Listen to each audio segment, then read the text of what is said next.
நம்ம ஸ்டிச் பண்ணி கொடுத்த ப்ளவுஸில் கஸ்டமர் வந்து கப்போட ஷேப்பு ரொம்ப ஷார்ப்பாக இருக்குது, இல்லை ஃப்ளாட்டாக இருக்குது அப்படின்னு சொன்னாங்கன்னா எப்படி வந்து ஈஸியாக சரி பண்ணி கொடுக்குறதுன்னு பார்க்கலாம். ஃப்ரண்ட் பார்ட்டை இந்த மாதிரி உள்பக்கமாக திருப்பி விட்டுருங்க.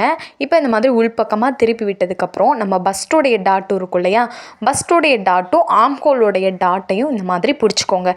பிடிச்சிட்டிங்க அப்படின்னா நமக்கு வந்து ஒரு கர்வ் வந்து க்ரியேட் ஆகும் இல்லையா. இந்த மாதிரி கர்வாக வச்சதுக்கப்புறம் மேலே ஆம்கோல் டாட்லேருந்து ஒரு 1 பாயிண்ட் வந்து நமக்கு கிராஸாக வர மாதிரி கரெக்டாக அந்த பஸ்டோடைய டாட் வந்து முடிகிறது வரையும் நம்ம வந்து இந்த மாதிரி மார்க் பண்ணிக்கணும். இப்போ இந்த மாதிரி மார்க் பண்ணதுக்கப்புறம் இது மேலே அழகாக நம்ம தையல் போட்டு வரலாம். நம்ம ஸ்டிச் பண்ணும்போது அந்த ஒரு பாயிண்ட்டை கரெக்டாக வந்து நம்ம பிடிச்சிட்டே வரணும். இப்போ வந்து பஸ்டோடைய டாட்டுக்கிட்ட வந்ததுக்கப்புறம் ஒரு 1/4 இன்ச்சில் உள்ளே வந்து நீங்கள் தையல் போட்டு ஃபினிஷ் பண்ணிக்கோங்க. இப்போ இந்த மாதிரி ஸ்டிச் பண்ணி முடிச்சதுக்கப்புறம் நீங்கள் ஃப்ரண்ட் பக்கம் திருப்பி பார்த்தீங்க அப்படின்னா நமக்கு ஒரு பிரின்சஸ் கட் ஸ்டைலில் வந்து கப்போட ஷேப் வந்து கிடச்சிருக்கும். ரொம்பவே நீட்டாகவும் இருக்கும், ரொம்ப ஷார்ப்பாகவும் இருக்காது, ஃப்ளாட்டாகவும் இருக்காது. இந்த டிப்ஸ் உங்களுக்கு பிடிச்சிருந்தா ட்ரை பண்ணி பாருங்கள்.